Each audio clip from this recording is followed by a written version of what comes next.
جی، اس علاقے کے اندر جو سب سے بڑا اور یادگار پوائنٹ ہے وہ یہ ہے کہ یہودیوں نے اپنے لوگوں کو یا دیگر جو ممالک سے لوگ اپنے عزیز و اقارب کے قبروں پر آنے کے لیے کوشش کرتے ہیں، تو ان کے لیے یہاں ایک یادگار بنایا گیا ہے. اور اس یادگار کے باہر جو انہوں نے اپنے زبان تبرانی ہے یا ان کی جو اپنی زبان ہے اسرائیل کی، اس حوالے سے انہوں نے تحریر کیا ہوا ہے. اور لوگ یہاں آتے ہیں اور یہ پڑھتے ہیں اپنے عزیز و اقارب سے ملنے کے لیے. ان کے جو نشان آپ جانتے ہوں گے، 6 جو کونوں والا نشان ہوتا ہے ان کا، جو ہر جگہ مشہور ہوتا ہے، انہوں نے اس کے اوپر یہ لگایا ہوا ہے.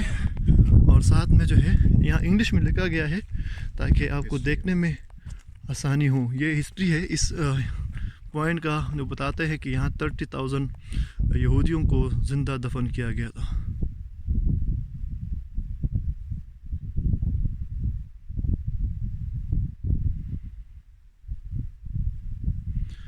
عموماً یہاں اپریل کے مہینے میں کافی رش ہوتا ہے اور دنیا بھر کے یہودی یہاں آتے ہیں اپنے عزیز و اقارب کے یادگار پر.